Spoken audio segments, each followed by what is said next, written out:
The Bandsaw Life is proudly sponsored by Powermatic, Carter Products, and Type Bond, the Pro's Advantage. Hey everyone, Alex here. Welcome to another edition of the Bandsaw Life. Now, I've gotten the opportunity to tune up several different brands of saws, and today I want to tune up the Rikon 14, which is a 10326. Now, this is a 14-inch saw with a 111-inch blade, and I want to show you how I would set it up. Now, I've worked with several of these, so I'm going to give you a couple of tips. But first, let's get started. We'll just take that fence right off that blade. Set that out of the way. We'll take our table leveling pin out and just pop that insert out of there. Now, underneath, you'll find that there are 4 bolts that hold this table in place. Now, you don't want to have to do this every time, but the first time you really tune up your saw, get rid of the table. It will make it so much easier for you to understand your saw. So let's get those 4 bolts out. It's a little bit easier to reach them from the back.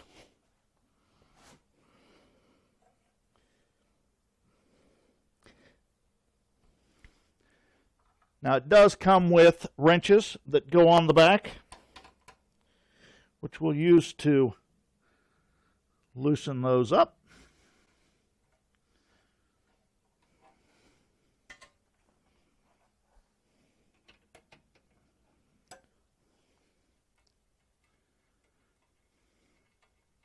Now, make sure that you keep one in place just so that if the table decides to tilt forward on you, it doesn't fall right off the saw.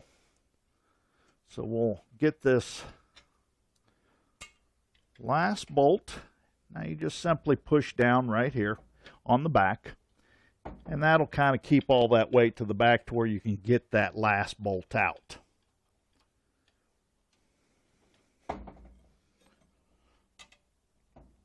And then that table will lift right off the saw. Probably best to keep those anywhere but on the table. Now, underneath, you'll also notice that it has a guard.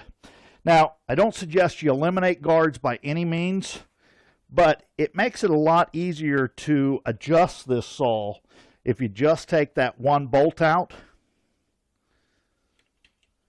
Then you can get that guard right out of the way. Now we've got guides underneath here. We're going to open up that door so you can see what's going on. We'll open up that top as well. Now before I turn this saw and show you how I would adjust it, I want to show you how these guides are adjusted. They're very simple. You just simply loosen up that screw, push it in. They're sprung load, so you can just push it in a little bit, tighten that down, and it locks it into place. Now, something I've noticed, sometimes we don't know our own strength, and you over tighten that, well, it makes it difficult to loosen it up. So that's why I keep one of these on the saw. You'll notice that I've just taken a chunk of wood, I've drilled a hole and placed a magnet in it, and I've simply cut a notch out of one end. It makes it a lot easier to tighten and loosen when you've got a grip than just 2 fingers. So you can use this to loosen and tighten those bolts, and again, you just stick that magnet right on the saw. It's handy to have. All right, now that's how these guides are adjusted.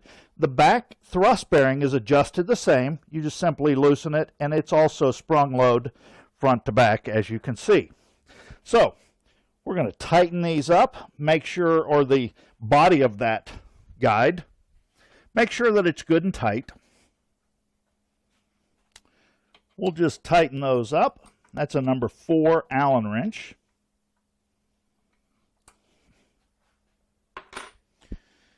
Now all we have to do is adjust the bearings themselves. All right, now we'll get that upper guard opened up. And you can see these upper guides simply loosen the same way, same thing on that back thrust bearing. Now, next, we're going to install our blade. Now, the blade that it comes with, I found it cut really nice up to about 6 inches. It's a 4 tooth per inch blade, and you need gullets just a little bit larger if you're going to cut the full capacity of the saw, and that's what we're going to do today. We're going to test this saw out. We're going to use a 3/8 inch 3 tooth per inch blade by Carter Products, and it's a greenwood blade, so it's a thicker blade so that we can get through 13 inches of cherry today.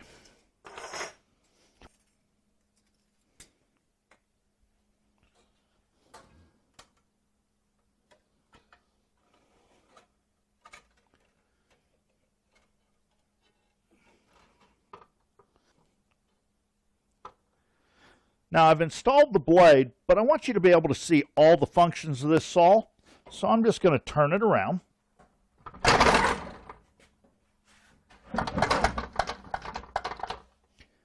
And as you can see, this saw has a quick release here, and then this is what actually adjusts the tension of your blade. So I'm going to put just a little bit of tension on it. Now, don't go all the way over the first time that you do this. Actually put just a little bit of tension on it and rotate that blade so that it kind of centers itself. Then go ahead and reef that home. And the reason I say that, if you just push it over, especially on some of these thinner blades, you can kind of torque them a little bit so that they get a twist in the blade. So put just a little tension on it, rotate it until you see that the blade stays put. And then we want to adjust our thrust adjustment. Now, the thrust adjustment has a wing nut, which locks it into place, and a knob, which actually adjusts the wheel front to back to adjust where that blade rides. Now, one issue that I've found with this saw occasionally is when you adjust the thrust adjustment, well, if the blade doesn't immediately move, something has not adjusted properly. And the reason I say that, every time you turn that knob, that blade or wheel moves just a little bit each time, allowing that blade to adjust. So if it doesn't, simply take the tension off of the saw and reapply it, and you'll find that when you rotate the wheel, that blade will adjust. So we'll get it adjusted so that the deepest part of the gullet is in the center of the wheel. And what do I mean by that? Well, just happen to have a wheel here, and what we want to do is we want to make sure that the deepest part of the tooth, that's the gullet, is in the center of the wheel, not the tooth itself. Reason being is if you put the tooth in the center, well, you're going to take the set out of the bottom side. So make sure that the deepest part of the gullet's in the center of the wheel. That way the offset is on the downslope of the wheel. So we'll set our saw up so that the deepest part of the gullet is in the center of the wheel. And now we can finish tensioning it. Now you may have to readjust that thrust adjustment just a little bit, because if you put a little bit more tension on it, it can put pressure on that wheel, causing that blade to ride forward. So once you've got your tension set, then make sure that your deepest part of the gullet's in the center of the wheel. The other thing is, don't check your tension on the right-hand side. Always open up your door, lay your finger right here on top of the guard, and push lightly, or tap lightly. If that blade moves more than 1/4 of an inch, you don't have enough tension on there. And the reason I always want you to check on the left-hand side, not the right-hand side, the right-hand side has guides, guards, table, insert, all that in the way, so it can restrict the blade. Plus, when you lay your finger on top of the guard and push on the blade, you're always getting a consistent distance from the wheel, and when you tap lightly, you shouldn't be able to get more than about 1/4 of an inch. So we've got our tension proper. It did not readjust that blade, so we're good to go. So next, what I want to do is show you how to adjust these guides. All right, now we'll just close up our blade guard. Now the first thing that you want to adjust is the body of the guides. You want to make sure that whatever you're using for side guides, that the front edge of those guides are not into the gullet of the blade. Reason being, the tooth set begins at the gullet. And if you bring those side guides into the gullet, all you're going to do is flatten those teeth out, forming a knife edge, and then it will create basically a drift, or it will follow the easiest path through the wood. So what we're going to do is, on this particular saw, we've got a knob or a lever over here on the left-hand side.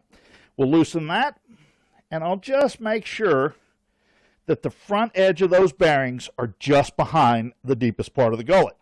We'll do the same thing. You've got a lever down here at the bottom.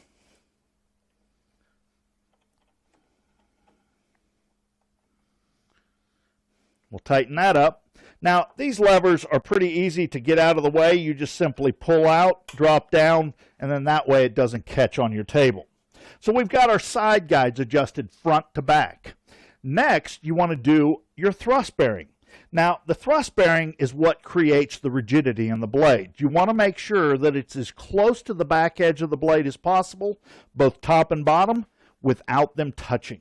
If they're touching before you begin to cut, what you're doing is you're pushing on the back edge of the blade, causing the front to drift or tweak one way or the other, therefore drifting one way or the other. We want it as close as possible so that when you begin to cut, the bearing immediately begins to turn just from the pressure of the cut. So next, we'll just adjust that thrust bearing on the back, right up to the back edge of that blade. Now, it can be tricky to see with that guard, but again, I would never suggest getting rid of a guard.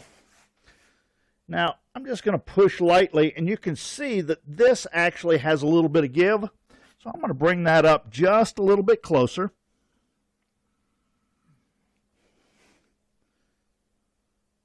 Now, we have no give, but let's make sure that when we rotate the wheel that the bearing is not turning. And we do have just a little bit of rotation. So I'm going to back that off a little more.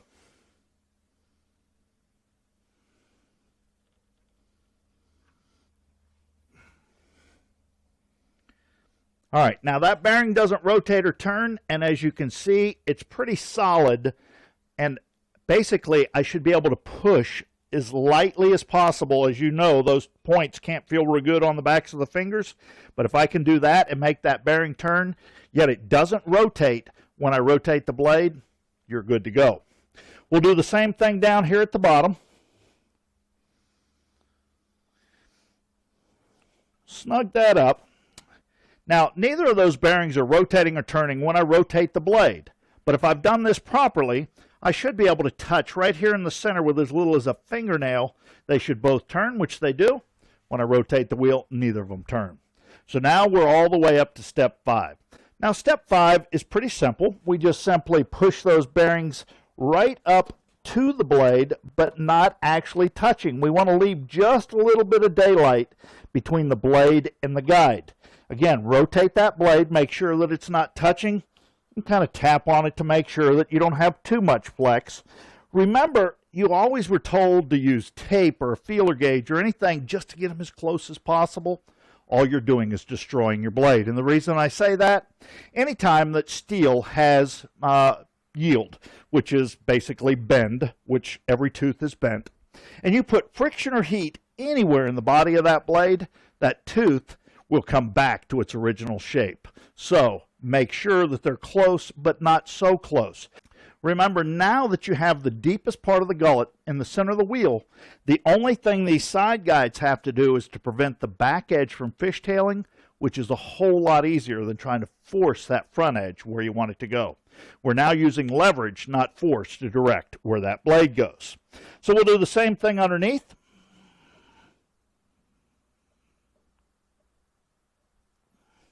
And then our outside.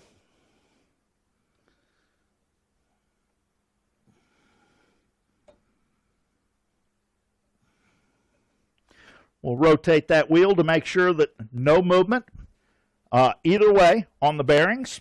That top one could go in just a smidge more. And always make sure that this is tight when you're adjusting, because it can flex or move that head. I got lucky because nothing changed, but it's still a good practice to make sure that that knob is tight. Now, when I rotate the wheel, all the bearings basically are still, and I know I'm set up and ready to resaw. So next I'm going to put the table back on, and then we're going to show you how to set everything up to get a 13-inch resaw out of this 14-inch Rikon.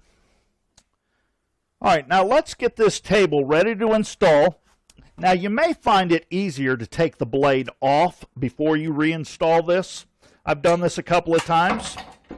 So just make sure that guard or table leveling pin is out of the way. And then we'll just slide that right on in. Now, you may want to have someone help you because this table is not exactly light, and you want to make sure that you get that first bolt started.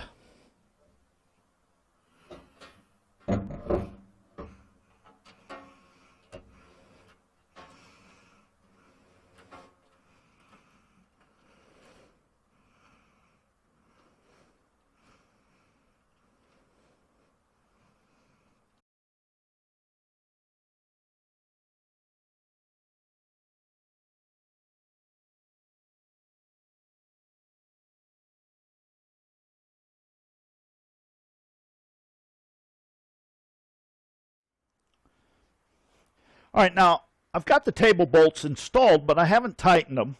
So before we do that, I want to show you a simple little trick of making sure your table is square to the blade. But before we do that, let's install that guard back into place.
All right, now that we've got our guard installed, rotate that wheel to make sure that the blade isn't hitting the guard.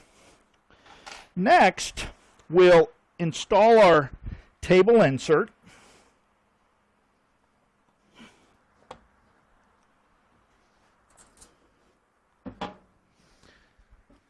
Close those doors up. Now, the reason that I want you to leave those table bolts loose is you'll want to center that blade right in the middle of that table insert. Now, there's a simple little trick. If you have a set of fasts, it's pretty easy to do. If you don't, let me show you what I did the first time. I made myself a simple little aluminum piece, grooved out a groove for the offset of the teeth, and drilled 2 holes for a magnet to attach to the blade. Well, it worked fine. It can be off. It can be done in a pinch. The fasts come in a set of 5, so they're really handy, especially with the groove. You'll also notice they have a groove for the offset of the teeth, a magnet to attach right to the body of the blade, and of course a ruler to show you how everything is adjusted. Now, what I'm going to do is I'm going to take that fast and I'm going to put it right onto the blade, and the reason that they're made out of aluminum, they're very light so that they don't flex that blade like something heavy would. Now, I know that I'm centered, but I want to make sure that I'm square to the body of the blade. And this is where that second fast really comes in handy, because now I can lay that right there on the table and see that at the back I'm right at about 6 1/8. At the front, well, I'm pretty much the same. But at least that way you know that your table is square, and now your miter slot becomes basically usable to a square blade. We'll use these in just a second for something else, but let's go ahead and tighten that table up.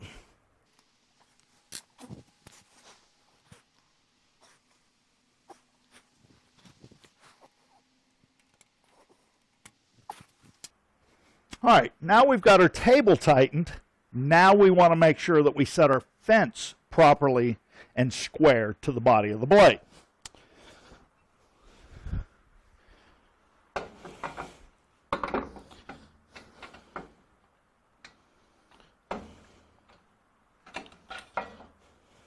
So we'll just slide that fence into place. Slide it back onto the track.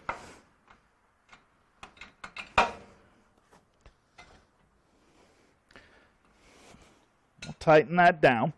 Now this fence can be adjusted with the knob here on the left-hand side.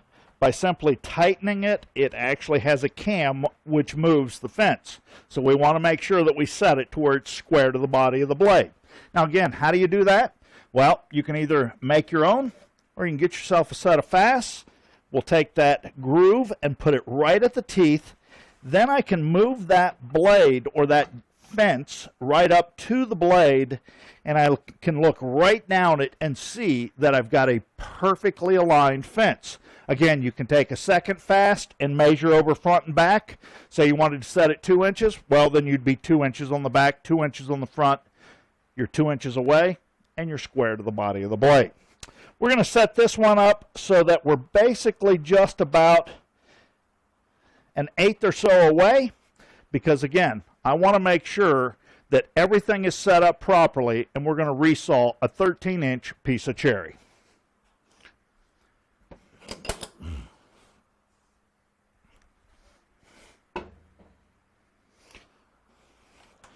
Just bring that up just above our work, which is pretty much the max.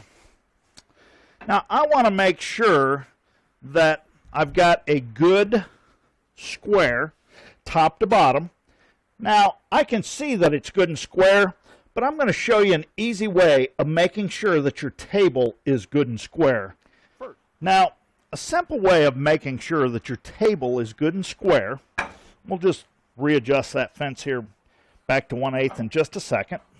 So I'm going to move that over.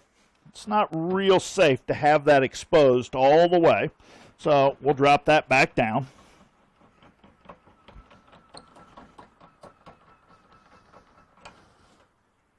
Tighten that up.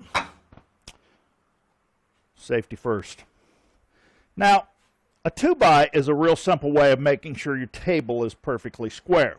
It's been joined on both sides, so it's relatively square itself. You want it about the length of whatever your table is wide to get this absolutely accurate. A 2x6 is going to give you even more accuracy than a 2x4 will. We'll turn that on, and we'll just make a simple cut.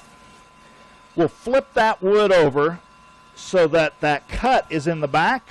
Now, if that blade will go back into that cut, I know I'm square across the whole surface of the table. I'm off by just a skosh. So we'll turn that off. The way this saw is adjusted, or table is adjusted, is we simply loosen that, and we turn our little knob here. Now we'll check it one more time.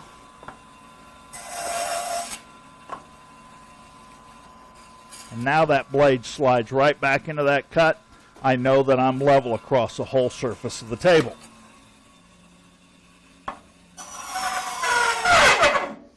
Now next, we'll bring that up all the way to the top one more time.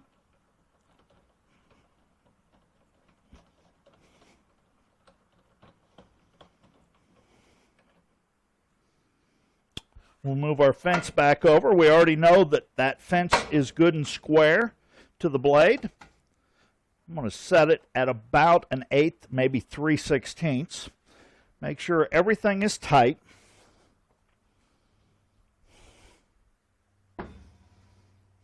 It will fit under there. Now, something I want you to get into a habit of, when you start to resaw any board, even if it's long and thin or short, well, you want to make sure that you look down the board. If there's any bow to it, say this way or this way, always make sure that the outside of the bow is towards the fence. Reason being, if this is your fence and this is your board, well, the blade, there's no way it can do anything but cut out because the middle is further away from the fence. If it's bowed in, well, then you can follow that curve and still get a good straight cut, especially on a bandsaw. Let's see if this saw's set up right.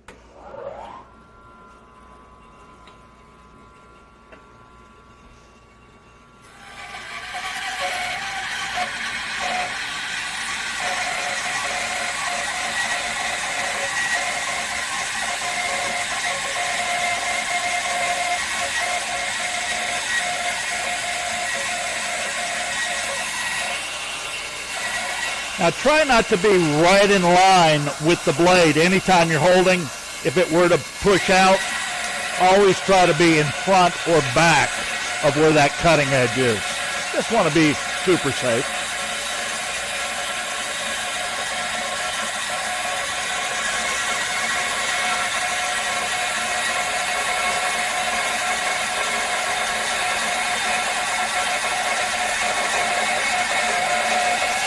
Now, again, you don't want your thumb on the back edge, so what I'm going to do is actually pull that wood out so my thumb isn't anywhere near the back edge where that blade could pop out of there.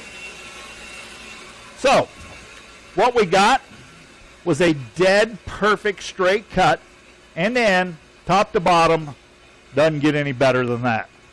So, if you set a saw up properly, it should cut straight with absolutely no drift. Now, I hope you enjoyed this. Make sure that you ask some questions down there if you have this particular saw. And join me next time when I show you how to set up the stabilizer on this saw, which is for 1/4 inch or smaller blades, and it'll turn it into basically a scroll saw. You just won't be able to do inside cuts. Thanks for watching, everyone.